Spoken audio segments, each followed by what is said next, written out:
For some time now, I have been coming to terms with my fantasies, my desires. What I mean is that I'm starting to come to terms with the fact that they will remain just those. One such fantasy of mine concerns the physical experience and secrecy associated with the mikveh. In earnest, my fantasies regarding this have always remained superficial. I never did do anything to make them a reality, so they have always remained stuck somewhere between fantasy and wistfulness.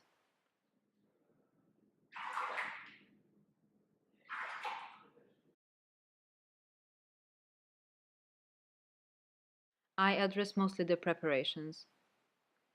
They in themselves are interesting. I am well aware that these are practical things: removing my eyeshadow, my nail polish, cutting my nails, washing myself, combing my hair. Things one does several times a month anyway. But in the case of the mikveh, the context of these rituals became completely different.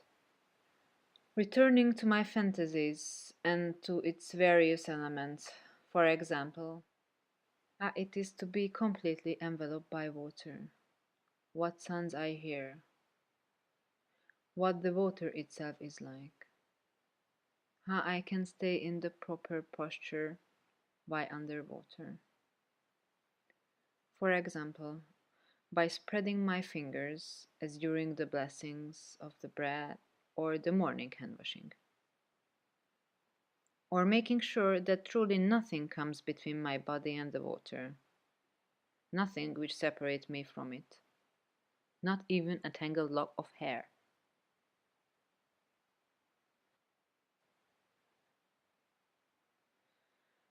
And now, all this fantasy, this collection of dreams which I just thought through the mikveh, mirrors exactly my relationship with the Jewish religion and tradition in general. After all, the possibilities of a religious life is always present tentatively. These periods of full assimilation and return to the tradition as ideals, as various contradictory phases routinely alternate. Come to think of it, this is fairly typical thing in the case of those who were not born into the tradition but rather connected with it out of their own individual will. But I must add, my relationship with the tradition, as in the case of the mikveh, is a part of a fantasy package, which I do not intend to fully realize, partly because it would be impossible anyway, but partly because what then would become of the fantasizing itself? One can come back and reconnect to the lost tradition, but I cannot invent a new tradition based on my own inclinations. As per definition, a tradition can only be inherited. It is constructed through the work of generations and cannot be created post factum.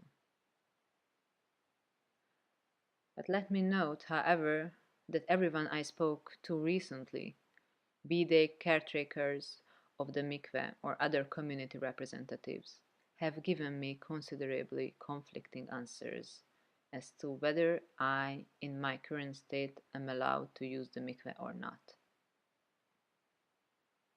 Indeed, the mikveh is a place I wanted to go into, but never was allowed. Only now, as an artist, could I go to document the place in preparation for my work. The fact that I cannot use this specific place has very clear reasons. With this, I cannot argue.